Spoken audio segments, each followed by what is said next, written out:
My name is Eliezer Rabinovich. I'm the director of the Institute for Advanced Studies, which hosts you now. And I would like to use this opportunity to tell you a few words about our institute. The main mission of our institute, as I view it, is maintaining excellence. I think this is one of the most neglected niches inside the way we finance science in Israel. We take now care about the young people, but once they're not so young, things become much more difficult.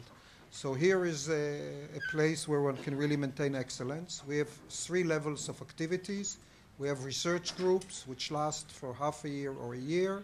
We have conferences and workshops, which last about a week. Both these activities are open to anybody in the world who can suggest such a group.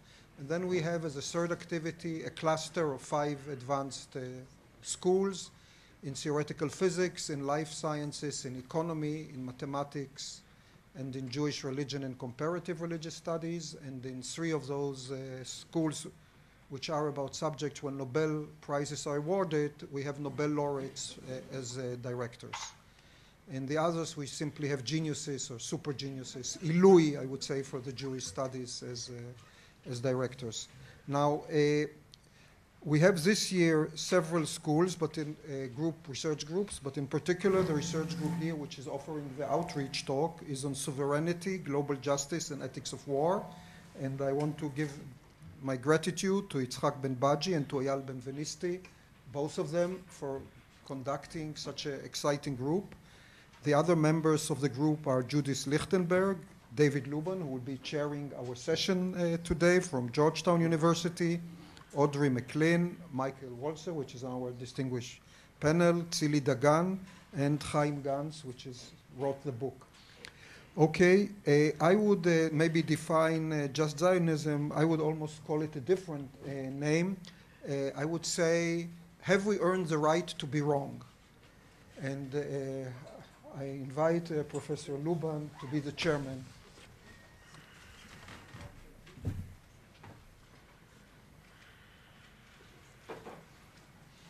Thank you, and welcome. It's really wonderful to see this large turnout here. The 3 of us, as Eliezer mentioned, belong to a research group here at the Institute on sovereignty, global justice, and the ethics of war. And the purpose of this outreach event is to present some of the work of the research group to the general public.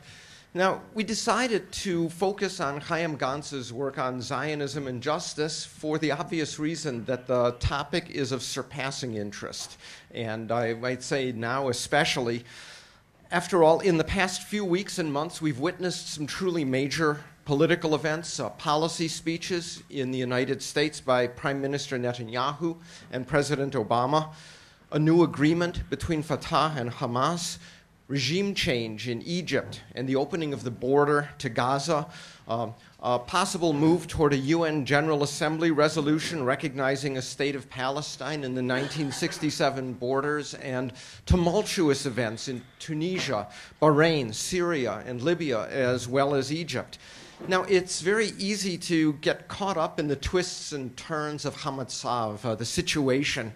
I recall a few years ago going to a speech on the situation that Yuli Tamir gave, and she started by saying, well, I'm here to brief you about the situation.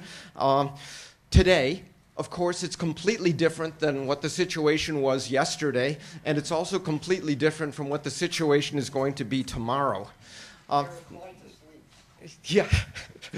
And now, our aim is not a political analysis of the situation, but rather a philosophical reflection on first principles. Obviously, much of the outside world looks at the plight of the Palestinians and sees injustice at work. Obviously, some Israelis agree. Others reject the accusations. Some reject the accusations in anger, suspecting that anybody who questions the justice of Zionism is either motivated by anti-Semitism or by Jewish self-hatred or some mix of the two. But these kinds of polemics seldom actually include a careful analysis of Zionism, what the claims of Zionism are, or for that matter, of the idea of justice. And we think that what's important in Chaim's work is that he provides exactly that. So at this point, let me introduce my colleagues. I want to say like the boxers on the far right, wearing the green trunks, wearing the green shirt is Chaim Gans. Chaim is a political philosopher and professor of law at Tel Aviv University. He is the director of the Minerva Center on Human Rights. He's the author of books on political obligation, on nationalism and its limits, on Israeli political and cultural affairs. And in the last few years, Chaim has written two important books on Zionism, which are going to form the core of our discussion tonight. The first is a Just Zionism, which is published by Oxford University Press, and which is going to be coming out in paperback in a matter of a few weeks. The second is the work that Chaim has been engaged in during his time at the Institute. It's a manuscript, not yet, just finished, submitted for publication, not yet published, entitled Three Zionisms and Post-Zionism, and subtitled A Political Theory for the Jewish People. Michael Walzer is a professor emeritus at the other Institute for Advanced Study, the one in Princeton, New Jersey. He is the author of more than 25 books, including classics like Just and Unjust Wars, Spheres of Justice, and On Toleration. He's currently the senior editor in the monumental 4-volume English language collection of Jewish political thought. He is the co-editor of Dissent magazine. He's on the editorial board of the Jewish Review of Books. Now, our plan was that instead of simply having lecture piled on lecture piled on lecture, that we would want to do this as a discussion. And my own role is going to be twofold. First, I'm going to present the argument of Chaim's book. So that'll be the lecture part, and I'll keep it short. Then I'll be an interviewer and moderator and pose questions for Chaim and for Michael to discuss and debate. And at the end, we're going to open it up for questions from the audience. So without further ado, let me just start to explain what Chaim's argument is in Just Zionism. Now, as he defines it, Zionism consists of a commitment to two core ideas. First is the idea that the Jewish people have a collective right of self-determination in their own homeland. And second, that the homeland is right here, in the historical homeland, not in Uganda, as Herzl once proposed, not in Sitka, Alaska, or anywhere else. So it's the combination of the two views, the right of self-determination in a homeland and that the homeland is here. So the basic question that those theses draw is whether there are any arguments that are grounded in justice for these two fundamental propositions. Now, I'd like to remark that posing the question this way does take off the table an entirely different sort of argument based in religion, that the land of Israel belongs to the Jews and only the Jews because God gave it to the children of Israel. Now, that is not an argument about justice as philosophers understand it. It grounds Zionism in a supernatural gift. It's an argument about chosenness, covenant, divine mystery, divine beneficence. You could even say divine favoritism. It's not an argument about justice. A justice argument requires an appeal to principles that go beyond the individual case, principles that could be accepted by any reasonable person, regardless of their religious beliefs or, for that matter, for their lack of religious beliefs. So at that point, let's look at Gans's first proposition, which is about the collective right of the Jewish people to self-determination in a homeland. The belief in this collective right of self-determination is the hallmark of nationalism, and obviously there are some people who reject nationalism. They don't believe in collective rights. They don't believe in group rights. They only believe in individuals and the rights of individuals. Now, Chaim wants to insist that group rights to self-determination are legitimate, provided the two conditions are met. The first is a kind of universality condition. Any national or ethnic group can assert rights of self-determination, not the Jews alone. Second, that the rights really do matter to the individuals in the group. And here, let me just say something about that. It's important that, that individuals are at the basis of group rights. The idea of a group right that actually doesn't matter to the individuals of the group or might even be hostile to the wishes of individual groups. The idea that the group has claims of its own is not something that Chaim accepts. He wants to accept the group right of self-determination, provided that, and because it matters to the individuals who are in the group.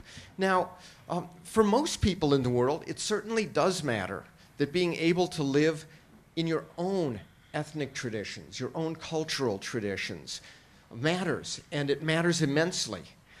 That's why the right of self-determination, grounded in identities that actually do matter to people, is so broadly accepted. It's part of the United Nations Charter. It's part of the world's major human rights treaties. And it's not that these legal documents are of signal significance in themselves, but they are evidence that there's broad consensus worldwide that the right of self-determination for peoples matters.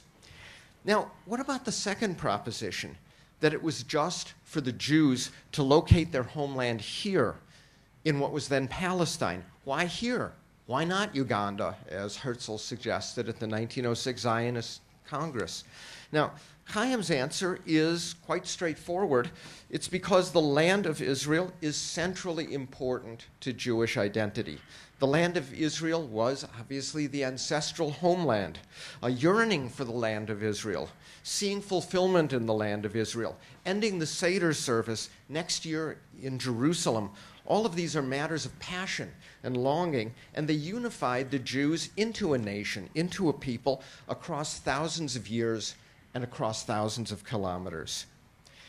Now, it's important to see what Chaim is not saying. He's not saying that the Jews are the only people with rightful claims in the land of Israel. In other words, that the Jews are central to the land. He's saying that the land is central to the Jews. Now, that leads him to a crucial distinction between the geographical site of the homeland and the territorial boundaries of the homeland. Jewish history explains why the Jews could legitimately pick the land of Israel as the geographical site for their self-determination. But by itself, this argument settles nothing about how much of the territory at that site the Jews should get, or how to resolve competing territorial claims.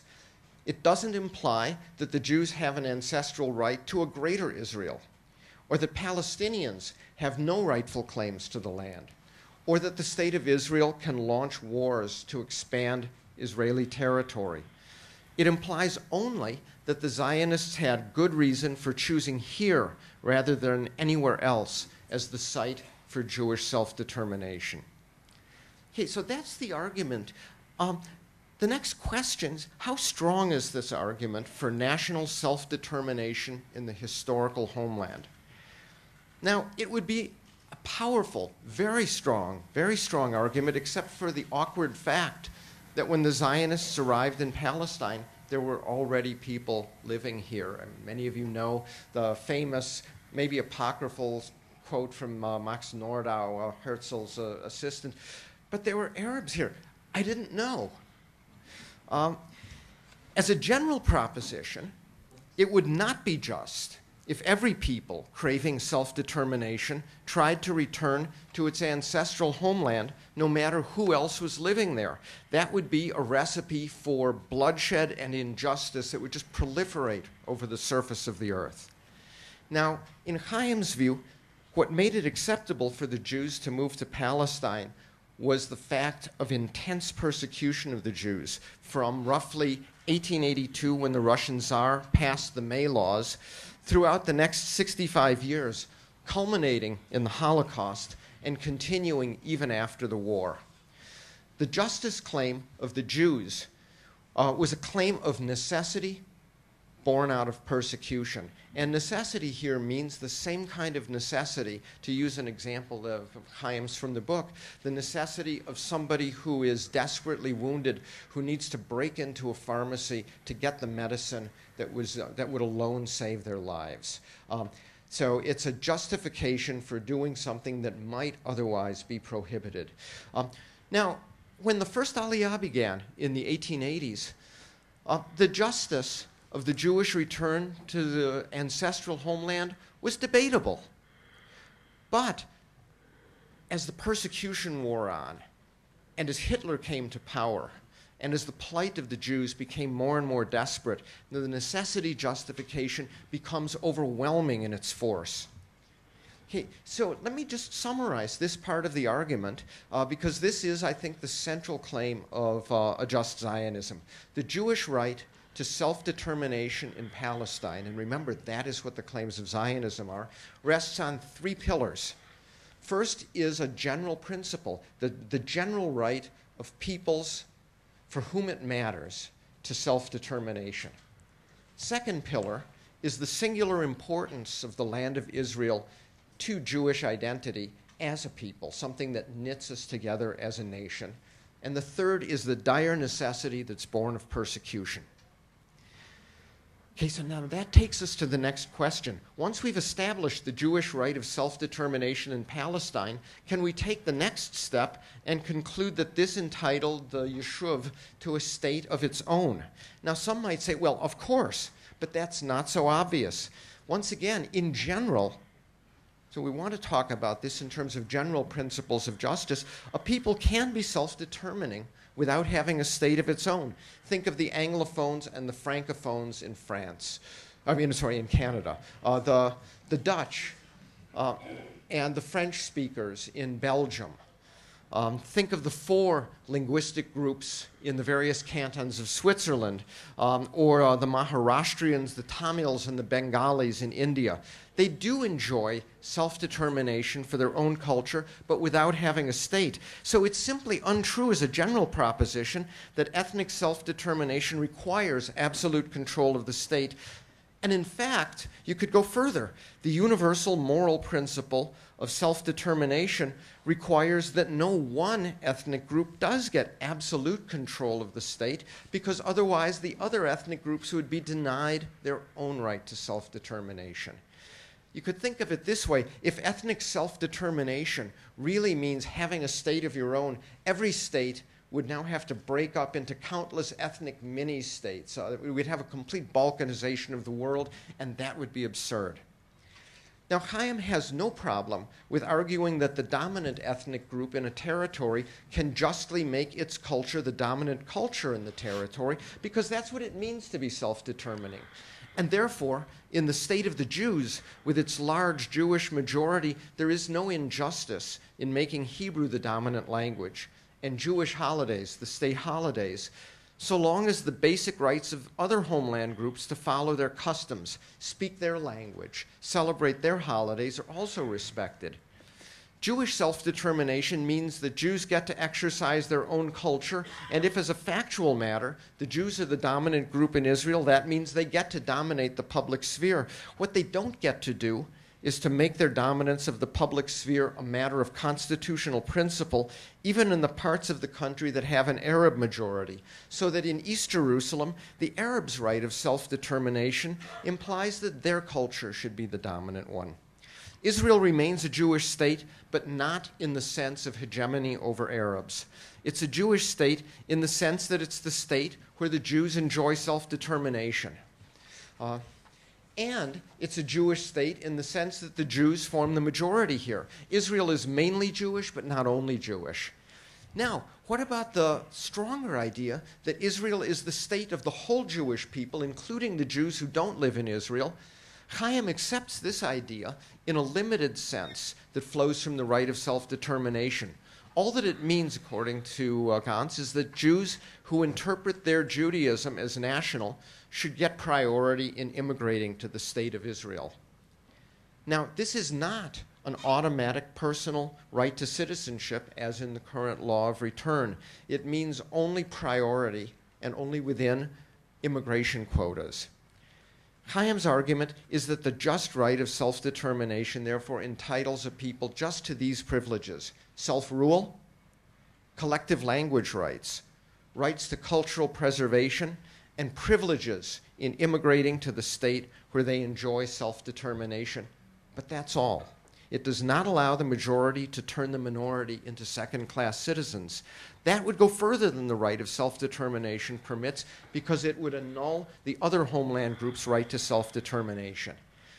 Now, does this mean that Chaim favors a one-state solution, a binational state? That might seem to be where the argument is headed, but the answer is no, because of one overwhelmingly important fact that the argument hasn't yet mentioned, and that is the reality of the Israeli-Palestinian conflict.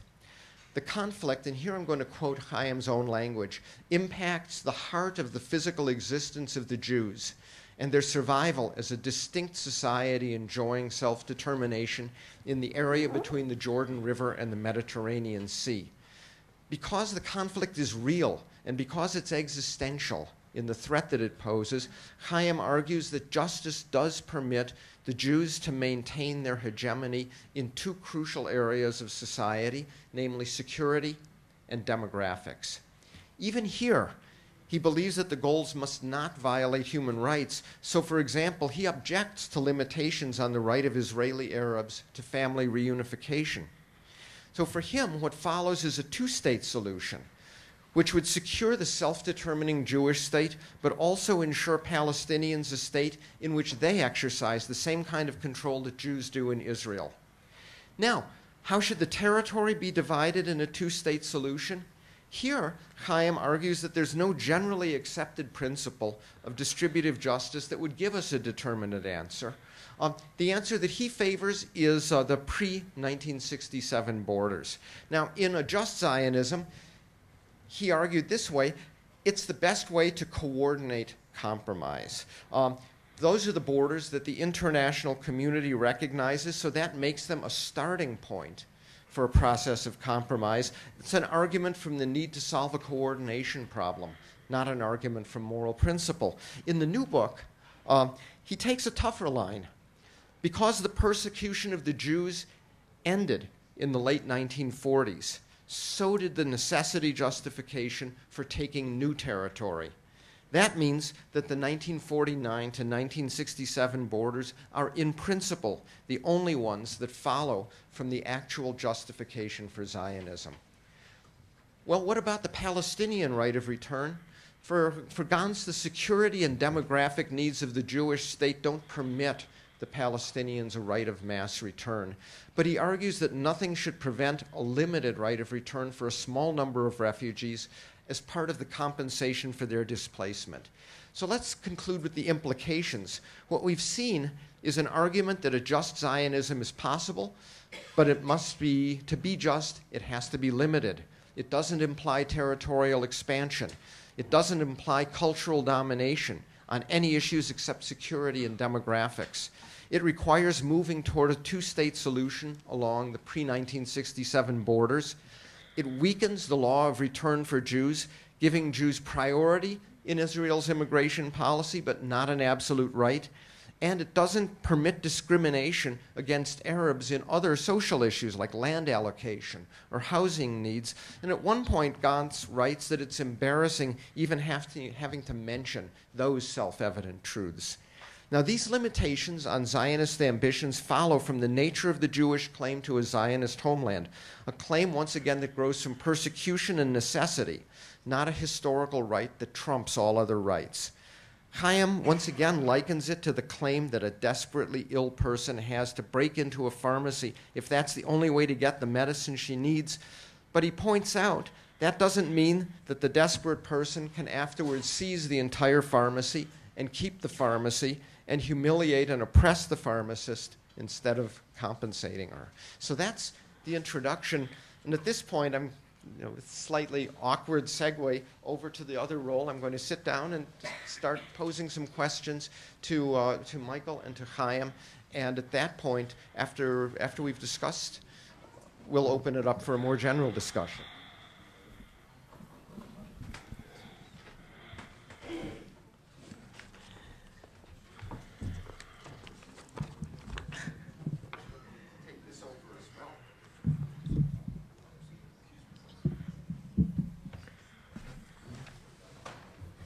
And can you hear me? How's this? This is actually better. This is a question to Michael Walzer. Chaim argues that the Jews' right of self-determination justifies the Jewish homeland in Israel, but doesn't justify Jewish domination of public culture across the board. What it justifies is Jewish control over security and demographics, but that's all. I gather that you have a more robust view of what self-determination allows and requires. I'd just like to ask you to explain your view. Does it justify making Israel a Jewish state through and through, rather than simply the state where Jews enjoy self-determination? Okay, I have to begin by saying that I agree with Chaim on many, many questions. We've had to work pretty hard to organize some disagreements to make this a more interesting session. But perhaps there is one disagreement. I don't share his suspicion of the nation state. It seems to me natural and normal in the world as it is today, in international society as it is organized today, for a people or a nation to seek a state.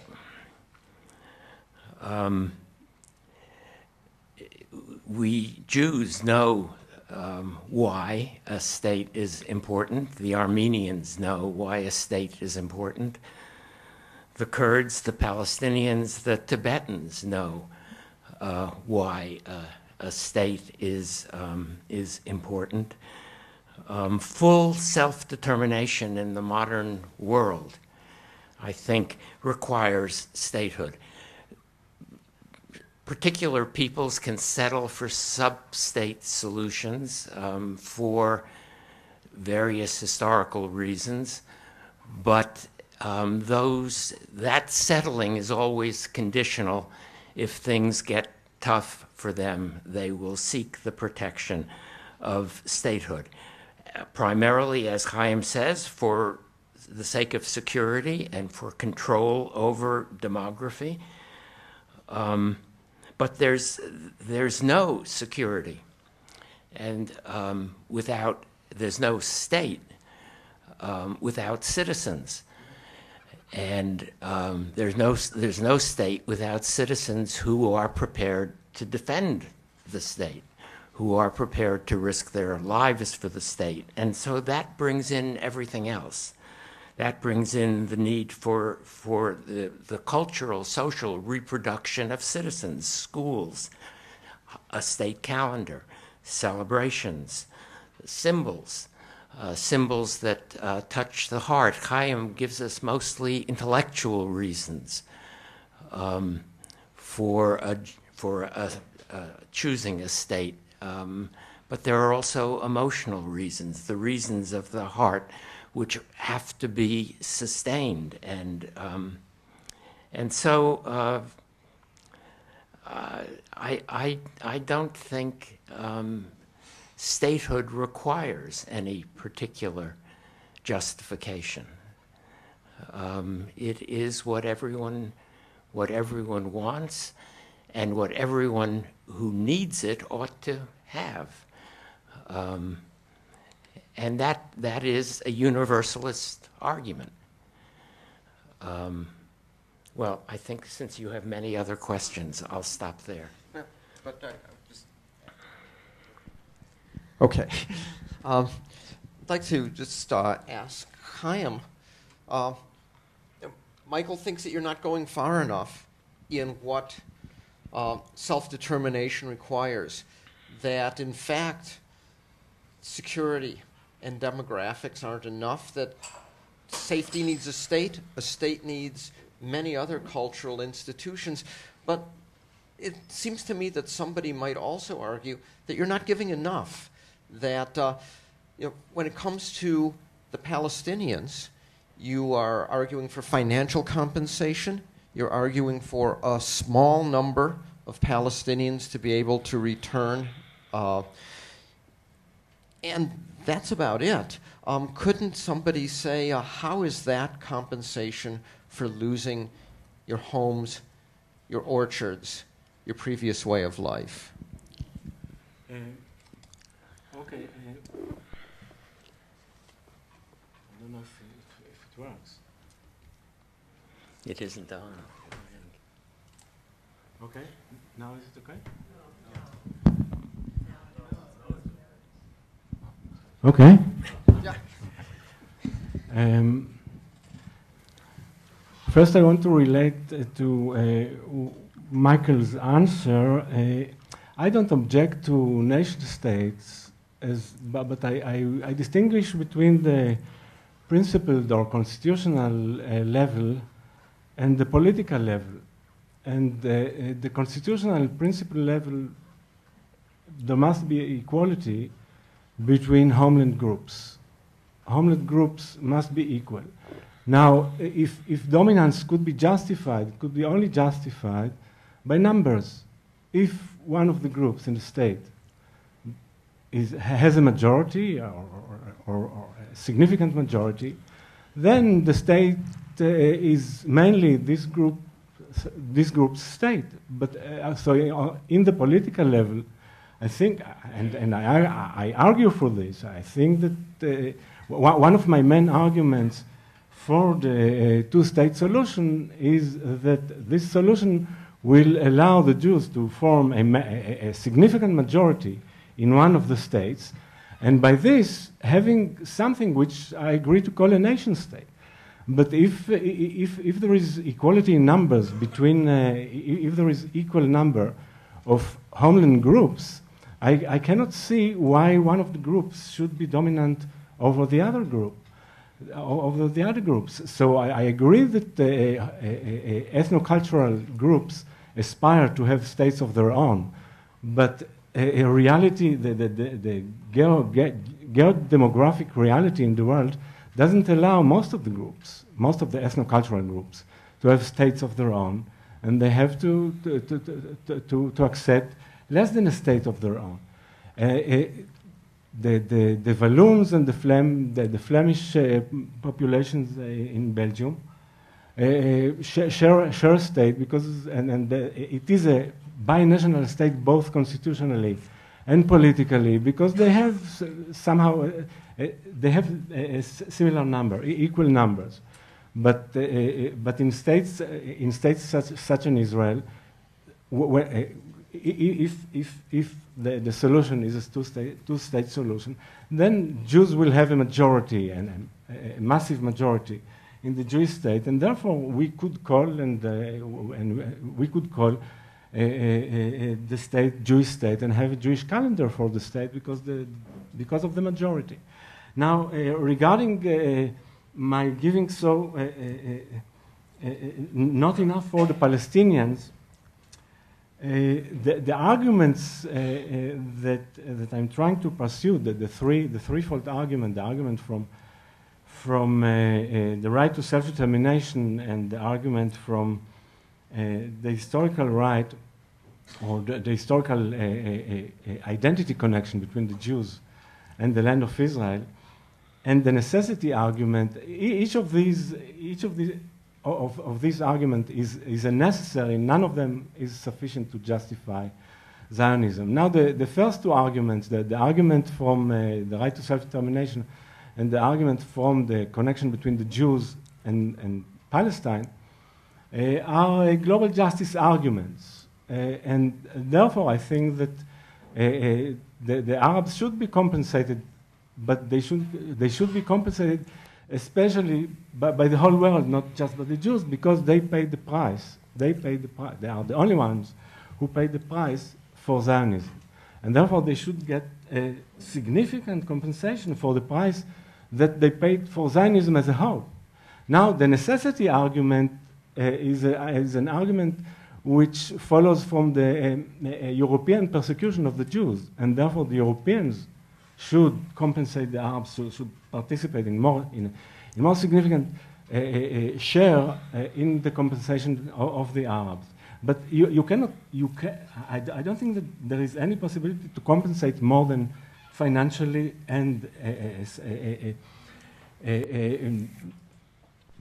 a small right of return, not a return of masses of Palestinians, because this will break the whole logic of a possible solution and of the justification for Zionism. And I'd like to ask Michael, what are your views on what Israel owes to the Palestinians? And Chaim actually just opened an entirely different subject, which is what the rest of the world owes to the Palestinians, what the Europeans owe to the Palestinians because of driving, in effect, the Jews into Israel. Yeah. Well, there are millions of refugees now, and only some of them, that is, those roughly my age, were displaced in 1948. The others have been trapped in the camps by the refusal of Arab states and of Palestinian leaders to allow their resettlement, which UNRWA has at various times proposed and which the United States has sometimes been willing to pay for. So there is, responsibility is dispersed in this case. And some of the debt is yours, but not all of it. And what is necessary is indeed an international effort. I don't think it should simply be the Europeans. It should include the Arabs who have a debt to the Palestinians. What Israel owes, first of all, to the Palestinians is a state. Despite their own refusal in 1948 to accept a state. And just one note, I don't have to say this here, but the Palestinians are not the only ones who have borne the costs of Zionism. There have been many wars, and Israelis have also borne those costs. So, Chaim, I'd like to push a little bit on your necessity argument.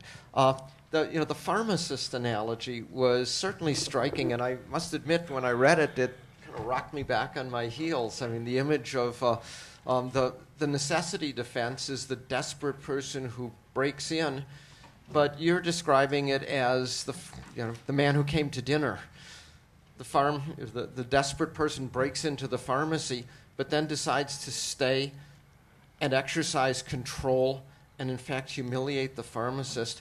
But on reflection, aren't you leaving out the fact that there's an important piece of the story, which is that the United Nations gave the wounded person permission to go into the pharmacy, and the pharmacist responded by sending in 6 armies to drive him out?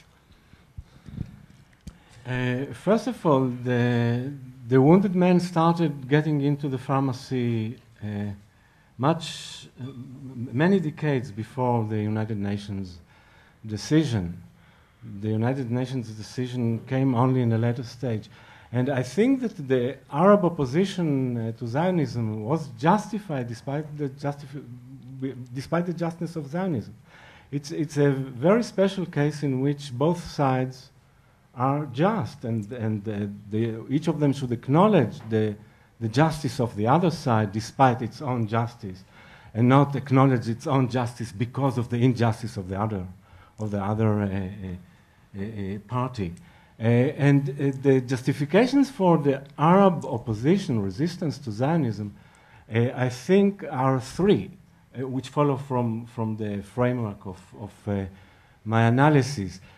One is that they shouldn't be the only one. They shouldn't be since the argument is a global justice argument applying to all peoples in the world. They shouldn't be the only ones who pay the price. It's like asking for one person to pay to pay income tax, and even if the income tax is justified, it will not be justified to ask only one individual, one citizen, to pay income tax. So they could complain, and I think justly so, that perhaps the Jews have a just cause, but all the world should share the just cause of the Jews, and especially the Europeans who persecute the Jews and drive them into Palestine. And in the United Nations resolution, the partition resolution, nothing was said about the responsibility of the world as a whole for the plight of the Palestinians because of, and nothing was said about the special responsibility of the Europeans for the Palestinians, because the only thing that was changed by the partition plan, by the partition decision, is that the upper limit of the price that the Palestinians or the Arabs have to pay for Zionism was fixed.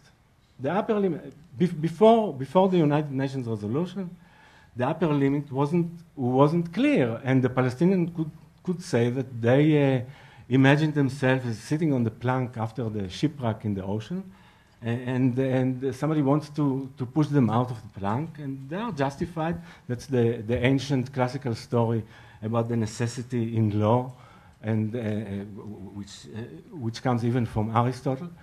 They could say that they are justified in pushing those who want to take their plank in the ocean out of the plank, and the Jews.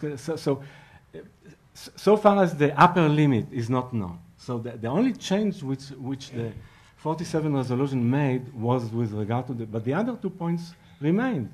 They remained even after the resolution as the only ones who have to pay the price for a persecution which they haven't committed.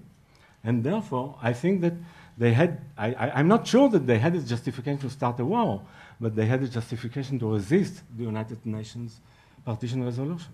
Yeah, no, I guess one of the features that comes from teaching in a law school is that when I hear necessity defense, the first thing that comes to mind is that it is a defense. It's a criminal. It's a defense against an accusation of crime, and it's what lawyers call it a justification rather than an excuse. But basically, it's a defense. And that means that if it weren't for the necessity, there would be no justice in having done this. And I'm wondering, that seems like a defensive posture, that had it not been for the persecution, there wouldn't be justice in Zionism. And actually, I'd like to ask this question of Michael. Are you comfortable with the weight that Chaim puts on necessity and persecution as the justifications of Zionism? And I should say, we haven't prescripted this. I don't have any idea what the answer is going to be. No,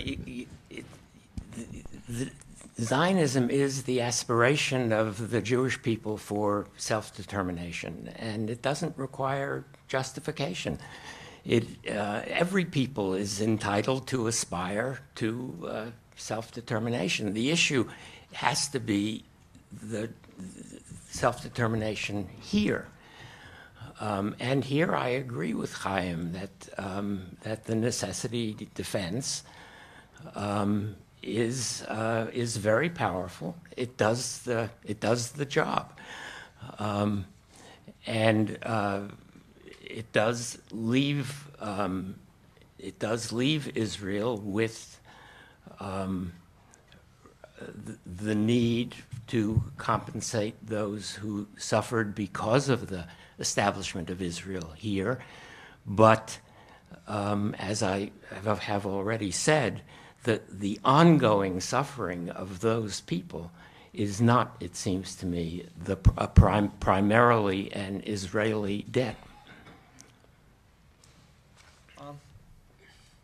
I'd like to open up what I think of as a very complicated set of issues about the relationship between the Jews in Israel and the Jews in the rest of the world. So one version of Zionism claims that Israel is not only a Jewish state, but the state of the Jewish people, and not just the Jewish people in Israel, but of all Jewish people. 60 years ago, when Adolf Eichmann was tried, the District Court of Jerusalem used a striking metaphor and said that the state of Israel is like the trunk of the tree, and the Jews in the diaspora are like the roots and the branches of the tree, but there's an image of organic unity, which would really make Israel very different than any other nation state. Italy doesn't exercise the same kind of claim to be the state of the Italians, even the Italians who are living in other countries. And I want to ask this of Michael first. Does it make sense to you to say that Israel is the state of the entire Jewish people? And what does that mean politically? I mean, I understand it, I think, spiritually, but I have a very difficult time grasping what it means politically. Well, look, Israel is a democracy, so it belongs to its citizens who vote in its elections and who are represented in the Knesset and who make the decisions about its political policies. And as a diaspora Jew, I do not vote in your elections, and I am not represented in the Knesset. So it would be very odd for me to claim any kind of ownership that this state is somehow mine. I would rather say something like Israel is the project of the Jewish people. It is the undertaking. It is an enterprise in which we are all engaged. And the obligation of diaspora Jews is to support the project, is to support the enterprise. And I also think the connection works both ways, that the well-being of the Jewish people is a project of the state of Israel. So it's I would resist insisting upon a political connection, which would have the effect of making Jews in America more important than non-Jewish citizens of the state of Israel, which can't be right.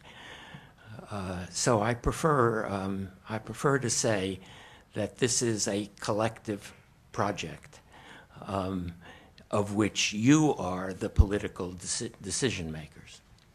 So could I ask you the same question, Chaim? I mean, do you accept or reject the idea that Israel is the state of the entire Jewish people, both in and out of Israel?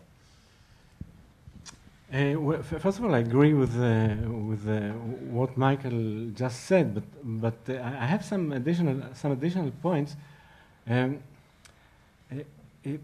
First of all, I'm not sure that all Jews in the world attribute importance to their being Jewish, and I don't ask anything from those Jews, because my conception of belonging to a nation is voluntary and subjective, and what I'll say will apply only to those Jews who attribute importance to their being Jewish.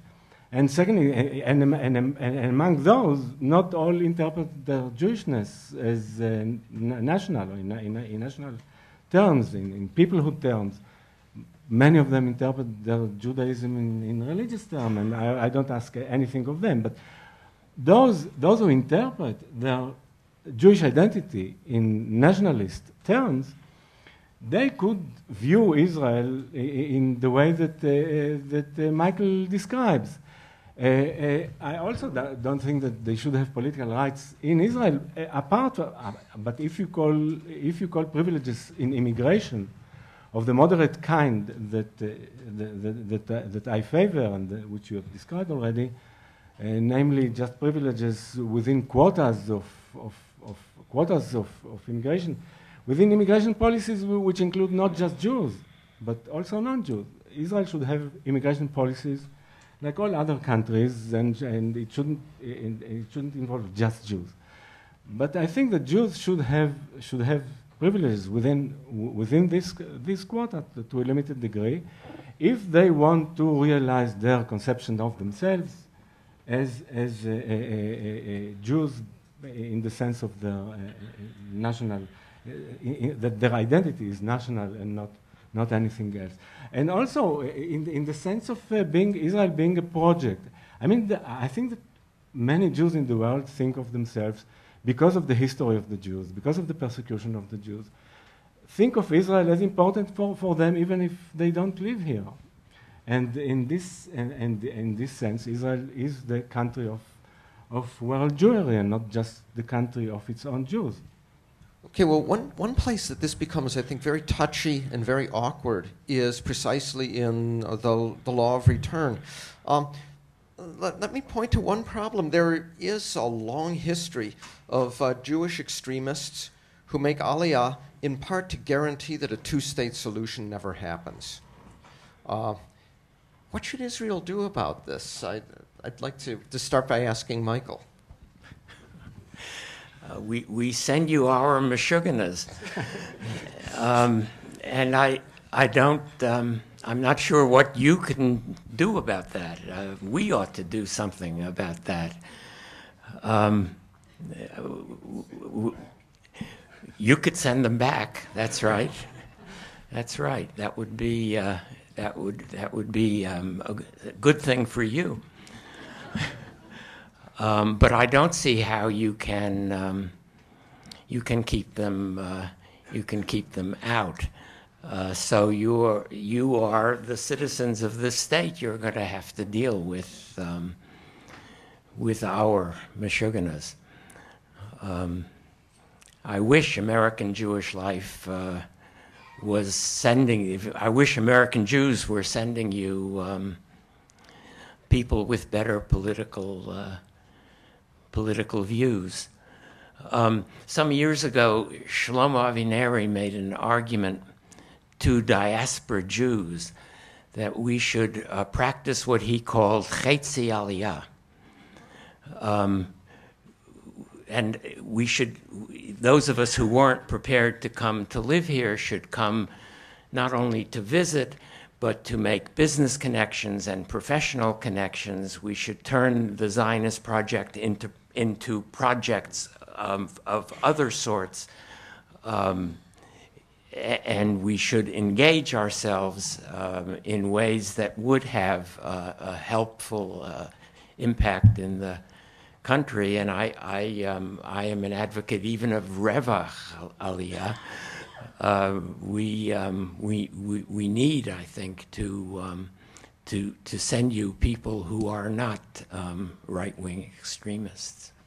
So, Chaim, I'd like to press some of these same questions because you actually do advocate reform of the law of return. Now, I've heard it said that one problem that Israel faces is that new immigrants aren't required to undergo mandatory citizenship training the way that new immigrants to the United States are. You know, you have to study and take a test.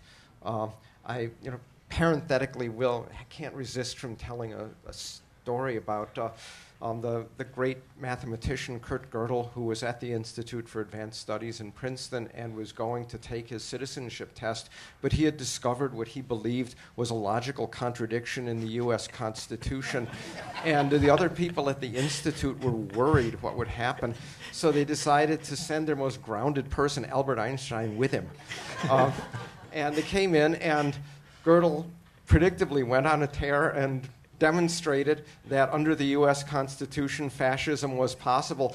But it turned out the judge didn't care and was perfectly happy to swear him in. Now, Gödel had devoted a lot of time to studying the U.S. Constitution. Under the law of return, no Jew who comes here has to study anything about Israeli government. They don't have to exhibit any commitment to it. They don't have mandatory study of the rights of Palestinians, of the rights of Arabs. Would you advocate putting that on as a condition of citizenship, or else something more drastic that I've heard proposed, which is that anybody who is making aliyah should have to renounce their prior citizenship so that the stakes go up, and only somebody who is really serious in their commitment and is willing to burn the bridges behind them should come in. I don't think that one has to burn the bridges behind oneself in order to demonstrate seriousness. But I think that seriousness in the commitment, in the commitment to one's Jewish identity, should be the fact by virtue of which Jews should be granted privileges. So Jews shouldn't be granted privileges in Aliyah, in immigration to Israel, just because they are Jews. They should be granted because they have an interest in their in their being Jewish as their identity. And this is one of the principles for which I argue for the privileges within the quotas of immigration. The other one is the persecution, of course.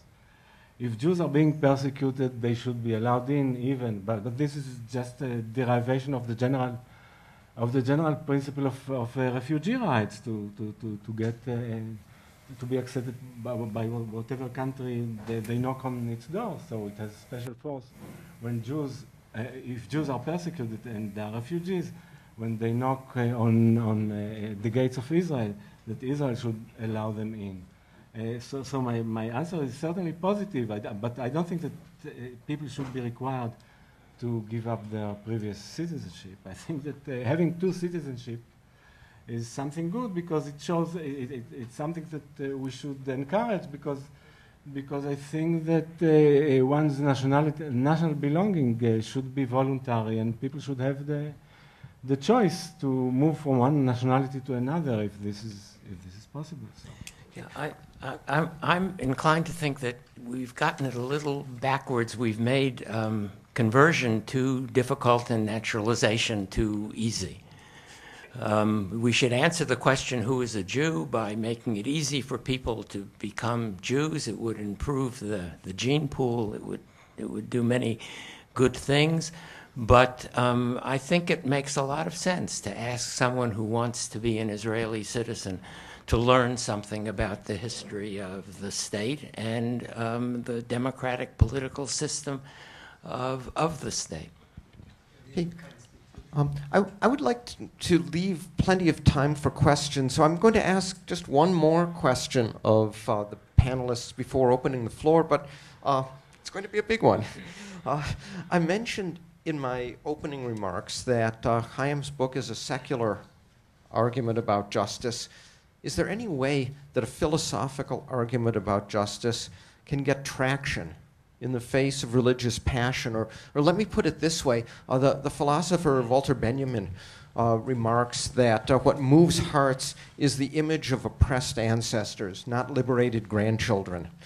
At the very core of Chaim's book is an understanding that arguments about historical rights don't settle matters, because both Jews and Arabs have valid arguments about historical rights, but historical rights seems to be what all the shouting is about, or more precisely, historical wrongs is what all the shouting is about.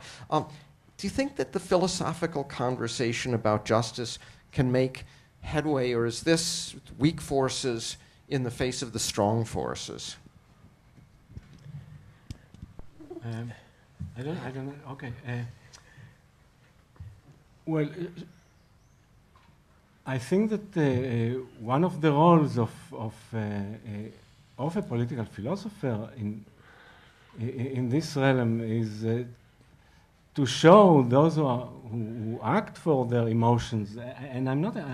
By the way, this goes back to one of the points that you were making before. Intellectual arguments shouldn't deny the existence of emotions. They should accommodate them. They should take them in and show what their force in thinking is, because philosophy is about thinking, not about emotions, as we all know. So I think that the role of the philosopher is to show that there is a possibility to accommodate the historical claims, both of the Arabs and the Jews. I think that I mentioned this point before. At least according to my theory, if Zionism and if the historical claims of the Jews are right, and if the historical claims of the Arabs are right, then it shows that each of them should think about himself as justified, despite the other party's justification, and I think this was the major at least political achievement. I don't know to use this word, but of my attempts to justify Zionism. It's a justification of Zionism which is compatible with both parties' basic human psychology. None of the parties to the dispute will be ready to think about itself as a plunderer of the land. And according to the existing theories, both of the Jews and the Arabs regarding the status of the other one, each one views the other as the plunderer. The Jews think in terms of historical rights, that the land of Israel belongs to the Jewish people, and therefore the Arabs are the plunderer of the land. And this explains the settlements and the success of the settlements. When you take land from Arabs, you don't steal it from them. You just redeem it from them because it belongs to you. The Arabs are plunderers. They cannot accept. There is no peace agreement that could be based on the assumption of the Arabs thinking about themselves as plunderers. And the same is true about the Jews and the Arabs, and not only the Arabs, some of the post-Zionists think about the Jews as the plunderers of Palestine, those who stole Palestine from the Arabs. There's no peace agreement that could be based on the Jews thinking on the assumption that the Jews are the plunderers of the land. And my theory is such in which the justification of each of the party accommodates the justification of the other party, and therefore I think it's a kind of contribution to. Michael, I know you've thought very seriously for many years about the relationship between philosophical argument and political passion.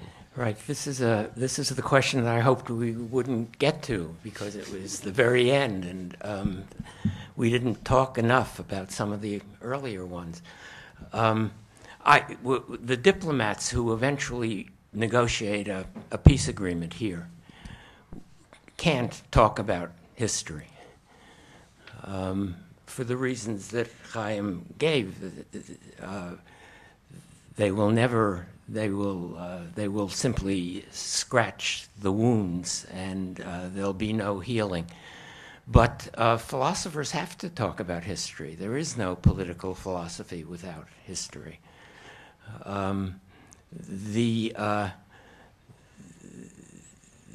It is the great strength of Chaim's book that he asks a series of historical questions. He asks whether Zionism was justified in 1890. He asks whether it was justified in 1920, whether it was justified in 1948. The answers aren't the same. He's not writing an abstracted history of Zionism, but a historically located defense of Zionism, and that is that is where it gets its power. I don't think there are satisfactory abstract arguments about nationalism or self-determination. There are always particular arguments in which philosophers have to join.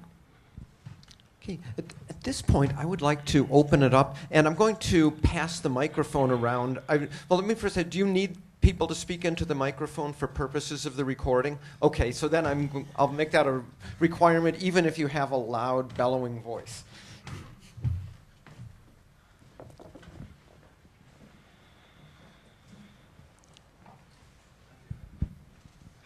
On behalf of the Meshuggahs, since I wear a kippah, and I guess in that case I may be a rightist extremist, as per Professor Walzer, I'd like to ask you, considering your theory about the just and unjust war, since we have a continuing state of war, and you said that actually you related to the period of 1948, that perhaps the just war at that point, it may mean that the Arabs should pay a certain amount of the compensation that may be coming to the Palestinians. Therefore, if there is a continuing just war, is that something that should also be factored into the, not just the compensation, but into the whole matter of the Zionist idea and the rights of Zionism? My question to Professor Gans is that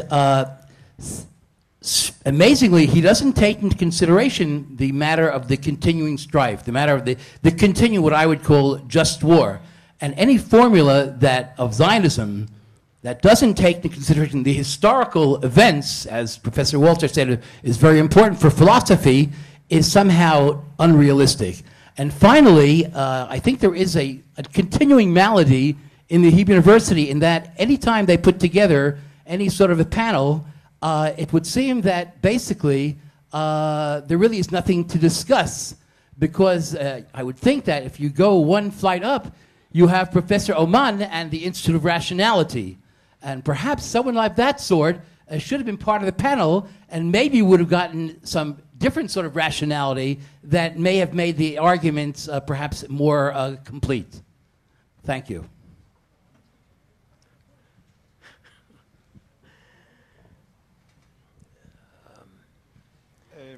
No, before the question, let's get the answers. I'm just passing the microphone to you because you're next in line.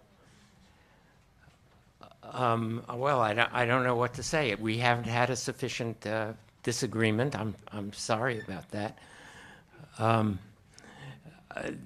The wars are an important historical factor in all of our arguments. There have been a succession of wars of different character. Each one has to be judged. They are not the same.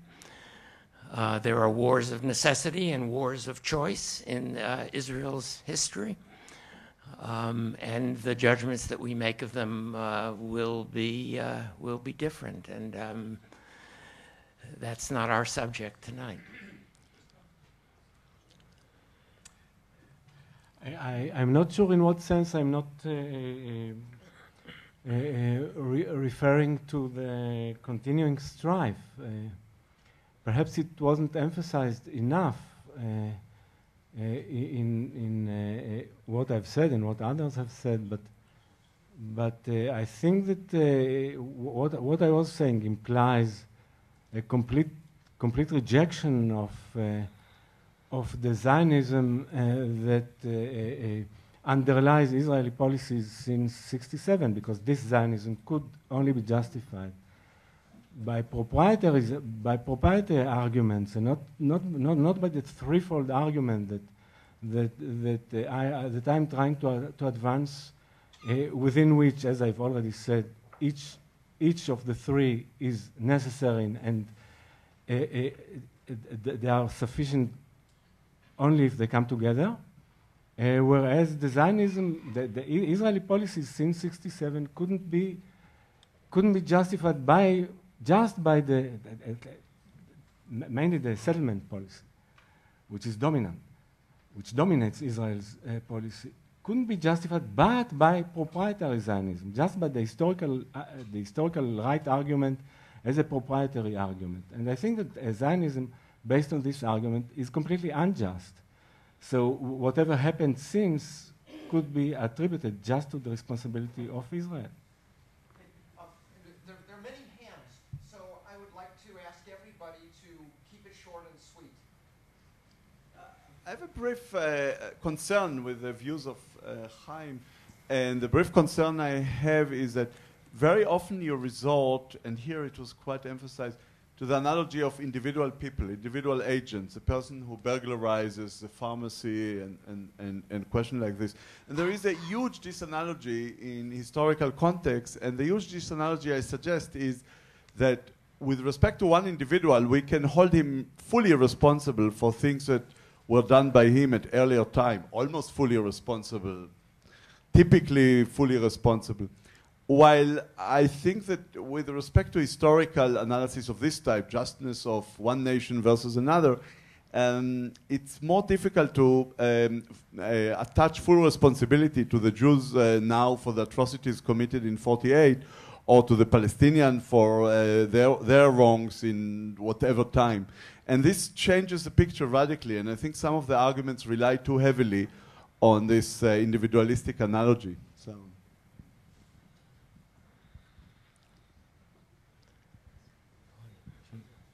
Should I respond? Yes, yes, go ahead. Well, surely there are these analogies, but we use the analogy when we talk about the German responsibility towards the Jews. The same arguments that you are talking about apply, but still I think that it will be evading responsibility if Germans today would say that the 3 generations passed since the criminals who committed the atrocities of the Second World War, and they have no responsibility for it. Surely it needs elaboration. With this I agree with you, but yeah, I fully agree.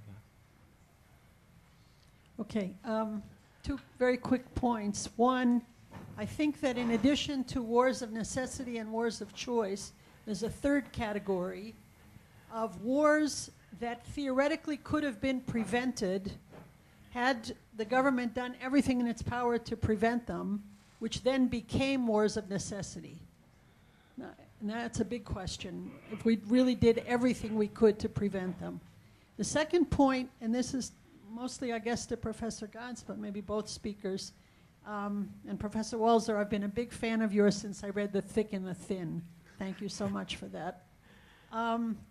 If the period since 67, which has lasted more than twice as long as the 19 years between 48 and 67, is a period of unjust Zionism, doesn't that in some way raise a more basic question then about the nature of the enterprise?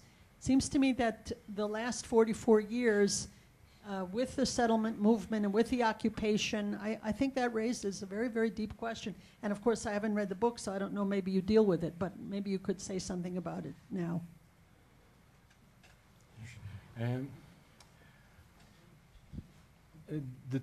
I agree. I perfectly agree with the point that you are making. The question is, well, my attempts are to think about Zionism as a political idea. And what I was attempting to do in the book is to see whether Zionism as a political idea could be justified. Now, we have to distinguish between Zionism as a political idea and Zionism as a historical movement. And there are people who say that Zionism, even as historical movement, even before 67, was unjust Zionism because its leaders were didn't hold Zionism justified by the arguments that I'm putting in. It wasn't clear to them, but many of them in important junctions committed acts which could only be justified by proprietary, unjust Zionism, and therefore Zionism as a movement is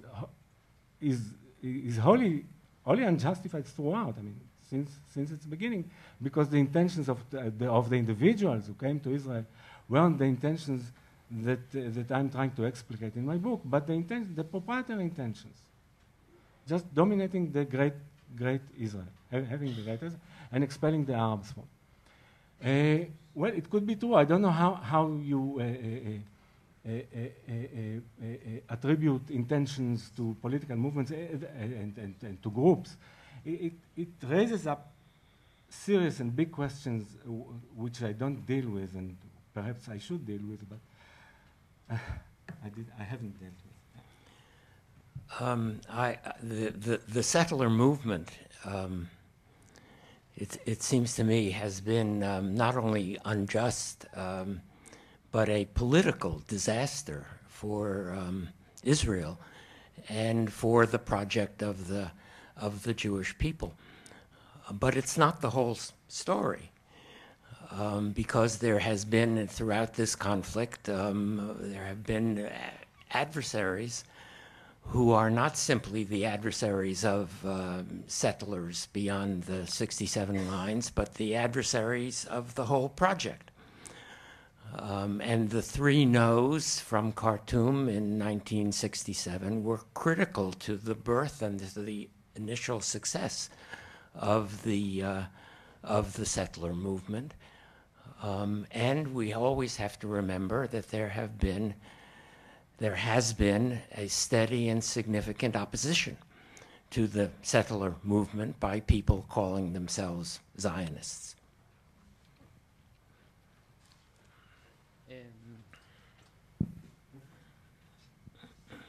Chaim, when you say that both sides are right, like the Zionism are right, and also the Arabs are right, I would like to propose a formula that can calculate the amount of justice, and this is what helps me to still think that Zionism is right, because if you calculate the amount of suffer per individual Zionist and you multiply it in the number of Zionists and you do the same for the Arab side, obviously you get that the amount of justice in the Zionist side is much larger. Like John Stuart Mill did his calculations, and this is the right. In fact, this is the answer for me. Would you accept this, or both of you? I think that How did you make the calculation?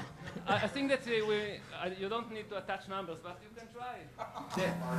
What type of calculation that the amount of suffer of the potential suffer for a Jew, suffering. The amount of suffering for a Jew, you can attach a weight for this. And you can look at the Palestinian. They didn't have so much suffer when Zionists came to Israel. They hardly had some suffer.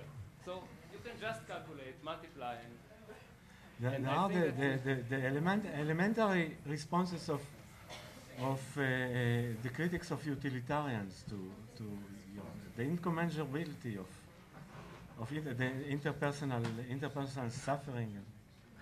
We don't want to go into this.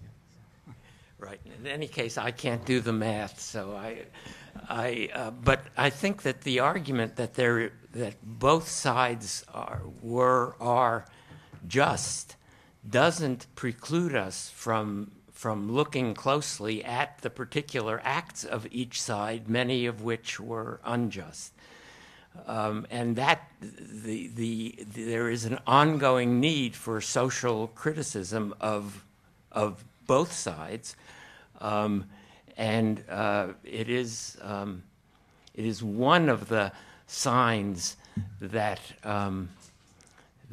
of perhaps of Israel's good fortune, or simply of Israel's goodness, that you have had much stronger and more passionate social critics from the inside than the Palestinian community has had.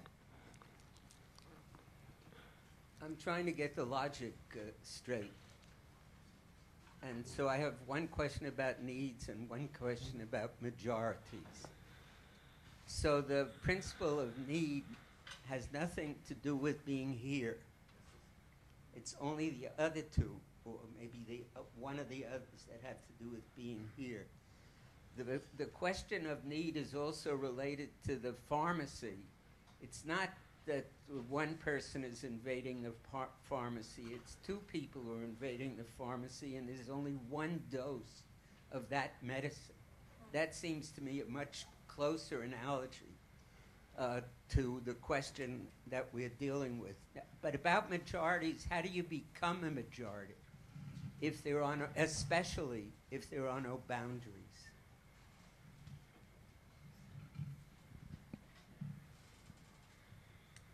Well, you become a majority by drawing the boundaries in a way that makes you a majority. And if you draw the boundaries, what? First mistake of Zionism. What is the first mistake? The- If not, yes, yeah, that's true. Yeah. And regarding the necessity, why are there two? I'm not sure that I understand why you think that there are two people in need of the one dose. Or Zeomer kula shali v'zeomer kula shali, but you can't divide the pill. no, I don't think that Zeomer kula shali and Zeomer. This one says everything is mine, the whole is mine. The other one says this is not the argument. The argument that you bring from the Talmud is an argument. The main issue of which is evidence, problems of evidence. Both sides here, both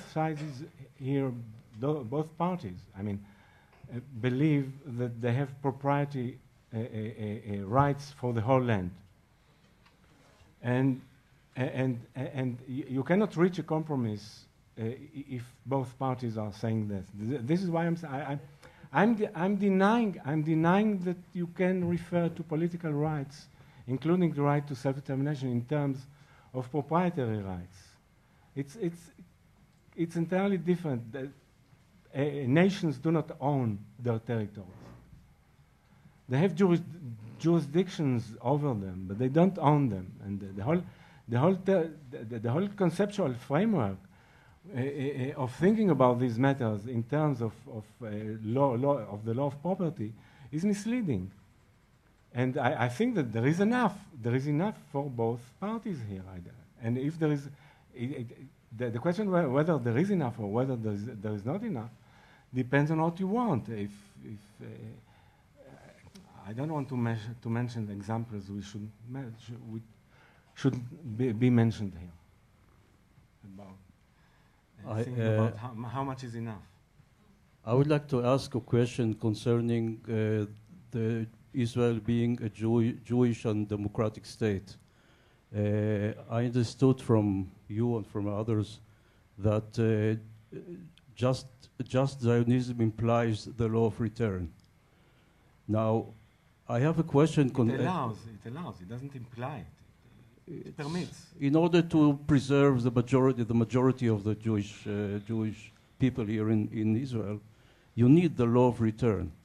But my question is, maybe I'm mistaken. My question is doesn't one may argue that the law of return contradicts one of the pillars of democracy, which is equality? So the justification, there is a contradiction in justification here. I would like to ask for your opinion about that. And another question which is connected to that, if the law of return is justified in order to preserve the majority, maybe the next step would be birth control in Israel, like in China. Yeah, this is one of the arguments I used against Ruth Gavison's support for the prohibition of Arab family unification. Your later example. But there is a deep difference between the prohibition on family of Palestinian family unification, which constrains their ability to pursue a basic area of life, namely loving and having a family. I don't think that the law of return, at least not in the moderate version that I'm suggesting, I don't think that the law of return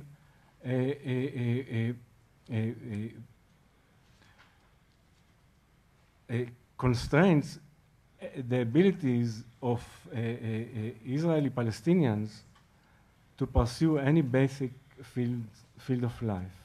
they can. It's unequal, but it's not unequal. It's not unequal with the effect of damaging or of hurting the ability of the citizens, any citizen of Israel, to pursue any basic area of life. Now, I think that the very right to self-determination means inequality among groups, or at least when it applies to ethnocultural groups. The very right to self-determination of ethnocultural groups means some privileges to the ethnocultural group enjoying it within a state relative to other groups within that state. The French have the privilege of their language being the language of France. And the Muslims who come from North Africa don't have this privilege. So the very right to self-determination, we should think about the right to self-determination in terms of equality, but global equality, not equality within states. Because the very right to self-determination of a particular group means that this group has some privileges within that state. For example, the right to have its language as the official language of the state.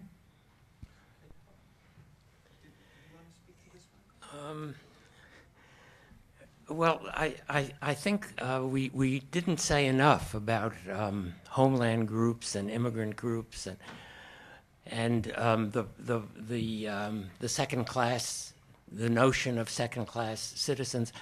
But I think we might, one way to think about it is to imagine sometime in the future that there are two states here. There is a Palestinian state, which is an Arab state, and it has, let's hope, a Jewish minority. And there is a Jewish state, which has a Palestinian minority. And in each of these states, in the Jewish state, the Jews realize their self-determination, and in the Palestinian state, the Palestinians realize their self-determination. And the two national minorities do not suffer from social or economic discrimination, and they have full political rights, and they have the rights of association. They can work together to sustain their culture in each of these places. And I would think that there are no second-class citizens in that situation, even though Jewish citizens of a Palestinian state may not want to sing the national anthem of the Palestinian state, and Palestinian citizens of the Jewish state may not want to sing the national anthem. I don't think that this is part of my argument that nation states are in general okay when they aren't actively oppressive of their minorities. I remember a time in the United States when the public school, the day began in U.S. public schools with the saying of the Lord's Prayer. And my parents told me that I should stand up with the other students and be silent. And I did not feel like a second-class citizen. I felt like a proud Jew when I stood up silently while the others were saying the Lord's Prayer, but I didn't feel like a second-class American citizen. So I think the crucial issues are discrimination, political rights, and the symbolic issues. I think we have to let the majority, which is realizing its self-determination, control. There may be ways of sharing, but mostly control the state calendar and the state's symbolic system. Okay. We have, I think, time for two more questions. There's a gentleman who's been waiting patiently in back, and Professor Rabinovici is, I think, going to get the last question.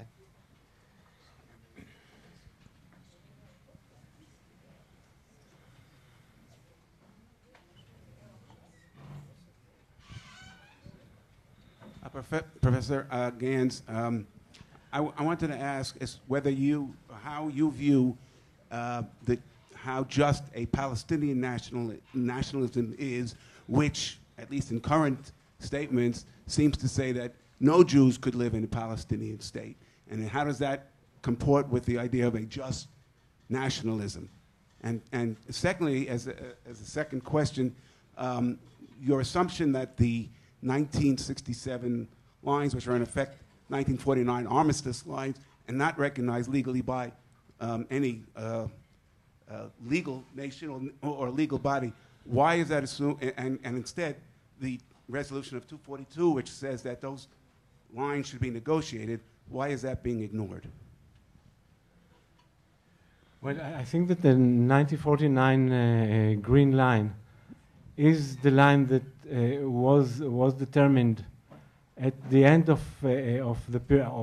substantive persecution of the Jews, and this is why I think it follows from the entire justification in which I believe, in which I'm trying to argue for. It follows that the borders that were achieved in that period, and since the persecution of the Jews, which justify necessity arguments, is not in force any longer. Therefore, I think that it's a moral argument. I'm not going to legal arguments. Regarding the Palestinians not wanting Jews in a Palestinian state, I would say that in principle, I would like Jews to live within a Palestinian state in the same way that Arabs live in a Jewish state. In fact, I would like to have two binational states solution. 2 states and 2 binational state solution. In the principal sense, no, not in the political sense. In the political sense, I think that the 2 states should be nation state, but on the principle, I think 2 binational states is the best. One in which the Arabs are dominant and one in which the Jews are dominant. Now, I must bring into account the history of the settlements and what the settlers did to the Palestinians in the last 40 years, and the nature of if there should be Jews in the Palestinian state, there should be Jews like me. And then I should argue that the Palestinians should allow Jews to live within their state. But you'd rather be in Tel Aviv. Sure. I have one practical question and one theoretical question. So the practical question is, let's assume that the war of '67 didn't happen. So when I was a child here, the issue was return of the refugees and various UN resolutions on that matter. Now, then the arguments which were countered and which I'm surprised that none of you mentioned was the issue of exchange of population. So I would like you to address, because this issue is just or not just independent of the war of '67 having happened. So I want your views on, can one consider, as in many wars, that there was a population exchange? Jews moved from Arab countries. They were not settled in refugee camps. They were settled. In the beginning, they felt very bad here, but now they're integrated in the society. Part of them maybe have been brought by the Zionist movement, but part of them have felt that they have to leave their countries given the war. So I want you to address, please, the issue of the population. Then I want to go to the more general question. You mentioned Gödel, and Gödel, his main contribution is that not all problems have solutions. And I'm wondering, as I hear these arguments, can one really think about this issue of just versus any creation of a state, really try and force them so we feel good about it? And I'll take a case which is time dependent, because justice becomes time dependent. I'd like you to address, let's say, the issue of the settlers in the United States and how their cause developed as a just cause as time passed. So that it started as a settlers coming away, persecuted somewhere, coming away, taking over a country, expanding their borders consistently, till it became a just cause. So I see here the issue of just as a function of time. So I'd like you to address both these issues.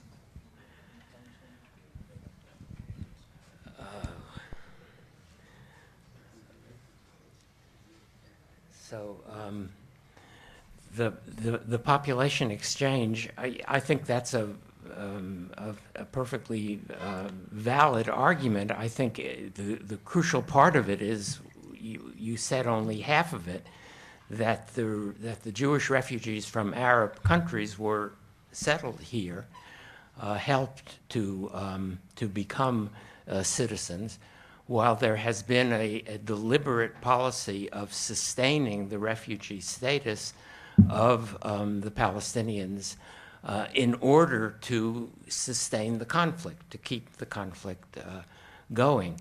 And this is a bad analogy, but maybe still useful. Imagine that all of the German refugees after World War II from Czechoslovakia and Poland had been kept and were still living in refugee camps. There would be no peace in Europe today.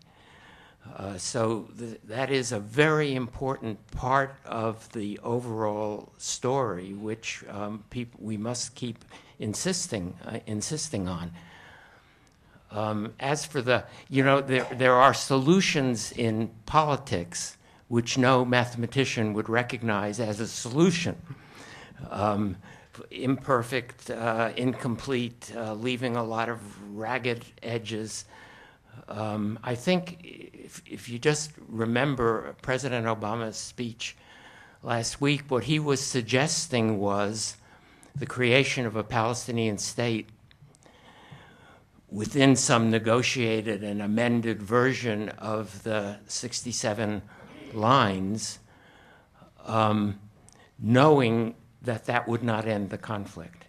It would end the occupation, which is bad for the Israelis as much as it is for the Palestinians. It would end the occupation, but it would not end the conflict. And yet it would be a significant step forward. Not a solution in the full sense, but a piece of a solution. Regarding your question concerning the population exchange, I don't think that it's entirely precise to describe the Oriental Jews who came to Israel from Northern Africa and Iraq and all these countries as just refugees. They came to Israel because Zionism wanted them to come to Israel. It was one of the missions of... Yeah.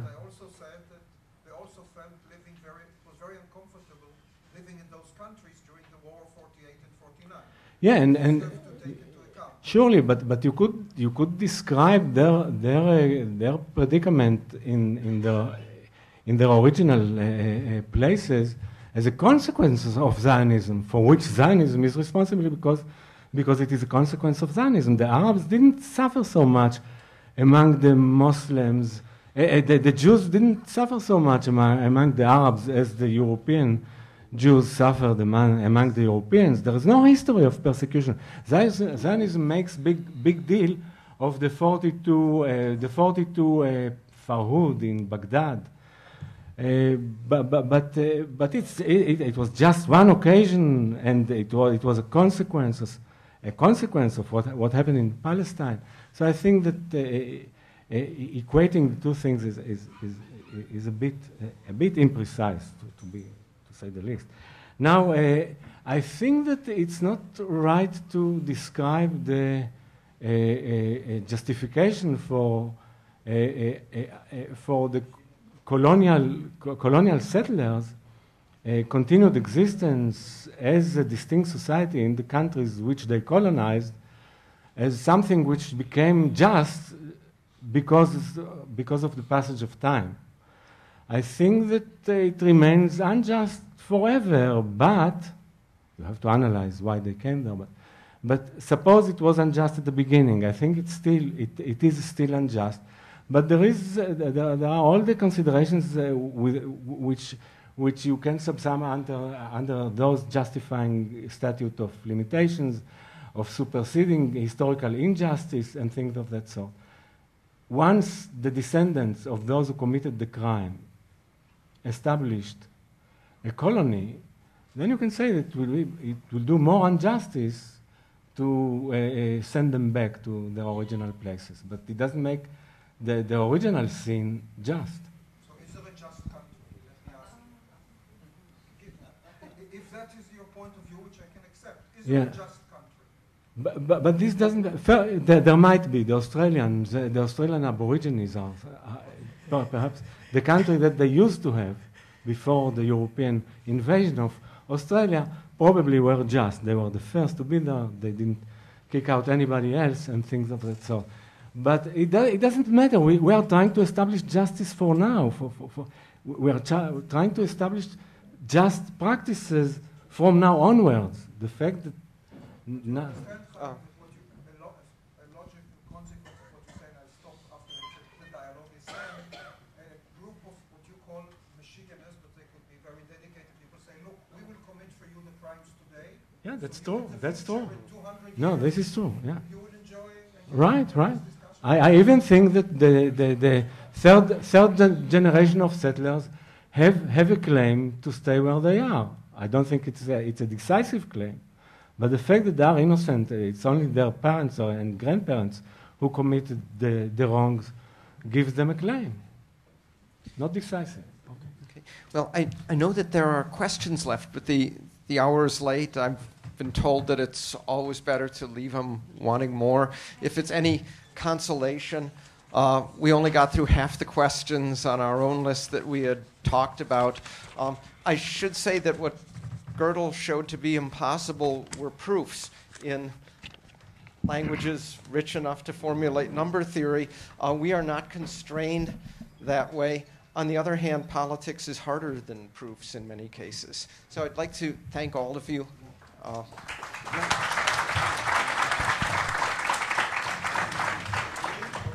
Very good.